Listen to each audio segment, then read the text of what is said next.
যেহেতু সামনে শ্রাবণ মাসের শেষ সোমবার এসে গেছে, তো শিব ঠাকুরকে কীভাবে জল অর্পণ করব বা কী অভিষেক করব সেটার জন্যই আজকের এই ভিডিওটা আমার। তোমরা যারা যারা জানো না কীভাবে অভিষেক করতে হয় ঠাকুরকে, তো তার জন্যই আমি আজকে এই ভিডিওটা বানাচ্ছি।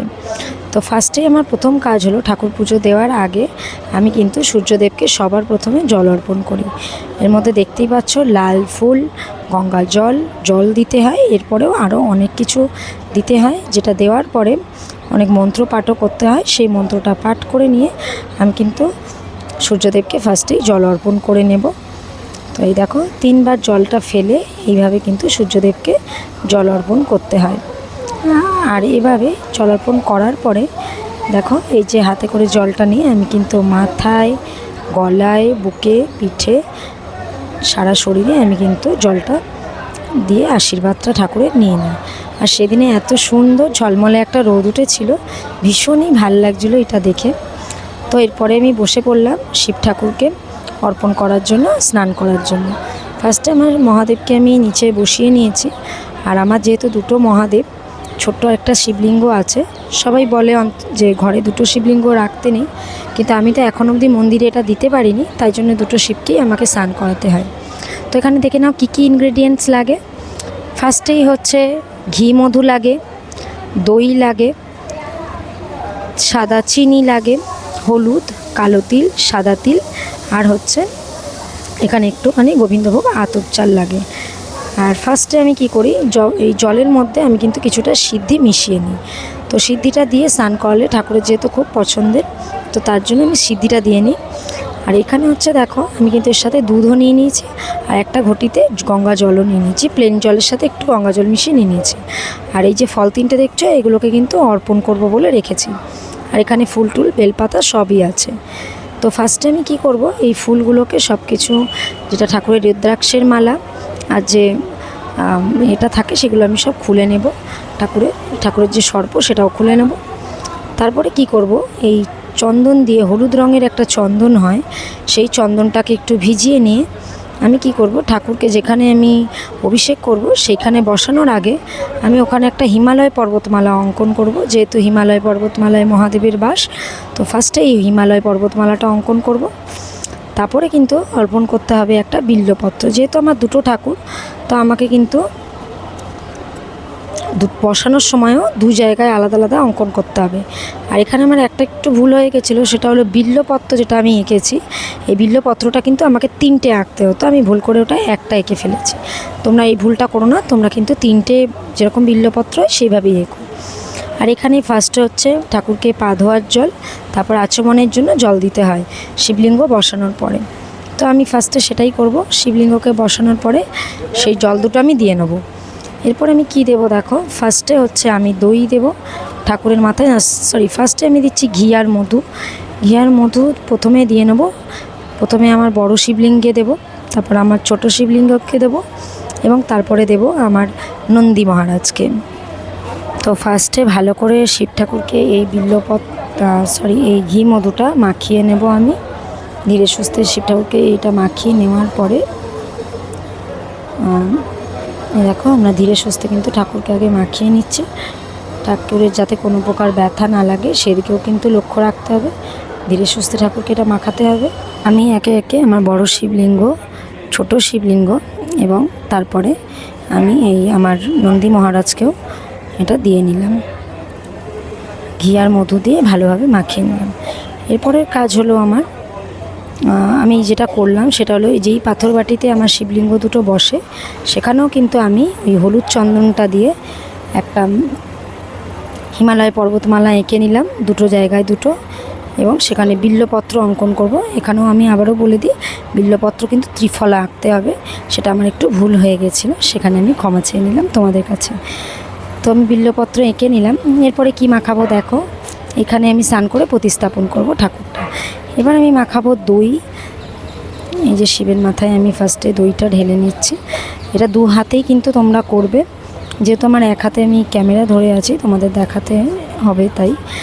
আর দ্বিতীয় সেই কারণে আমি কিন্তু 2 হাতে করতে পারছি না, কিন্তু তোমরা অবশ্যই করে 2 হাতে ঠাকুরকে অর্পণ করবে। 2 হাতে বলতে যেরকম একটা হাত ছুঁয়ে থাকে সেইভাবে কিন্তু অর্পণ করতে হবে।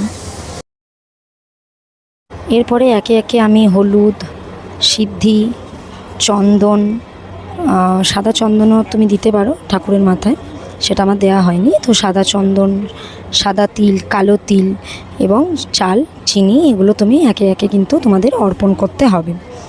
তো আমি এখানে দইটা ভালো করে মাখিয়ে নিচ্ছি। এটা এতটা না মাখালেও হয়, হালকাভাবে মাখিয়ে নিলেও চলবে।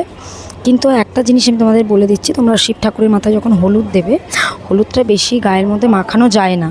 কেন কি, শিবের যেহেতু গায়ের রঙটা কালো থাকে, এই হলুদটা মাখানোর পর কিন্তু শিবের গায়ের রঙটা হলদে টাইপের হয়ে যাবে। তো সেই জন্য তোমরা সেটা মাখাবে না, জাস্ট মাথাতে অর্পণ করেই কিন্তু ছেড়ে দেবে। এই জাস্ট আমি যেভাবে অর্পণ করছি, ওং নমঃ শিবায় নমঃ, ওং নমঃ শিবায় নমঃ, এটা অবশ্যই বলবে মন্ত্রটা। আর নন্দী মহারাজের মাথায় যখন দেবে, ওং নন্দী মহারাজ দেবায় নমঃ বলে ওনার মাথায়ও সেটা অর্পণ করতে হবে।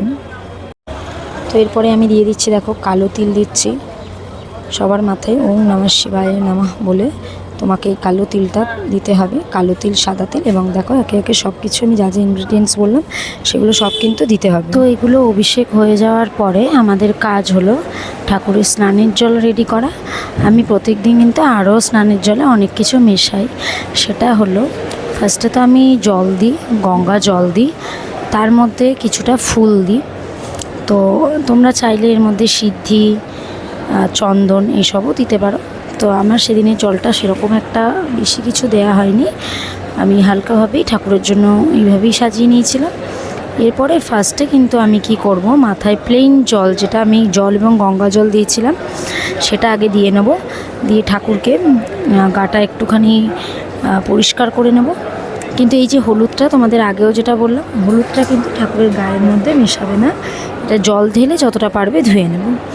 তো ধুয়ে নেওয়ার পরে আমি কি করব, এখানে দেখো সাদা দুধ দেওয়া যে জলটা ছিল, দুধ এবং গঙ্গা জল দিয়ে সিদ্ধি দিয়ে যেটা করে রেখেছিলাম, ফার্স্টে আমরা দেব ওং গাং গণেশায় নমঃ ডান দিকে, তারপর দেব বাদিকে ওং কার্তিকায় নমঃ, সামনে দেব ওং মাতা অশোকা সুন্দরী আয় নমঃ, তারপর চারিদিকে দেব ওং শ্রী পার্বতী দেব্যই নমঃ, তারপরে দেব ওং নমঃ শিবায় নমঃ বলে আমরা কিন্তু শিবের মাথায় জলটা অর্পণ করব।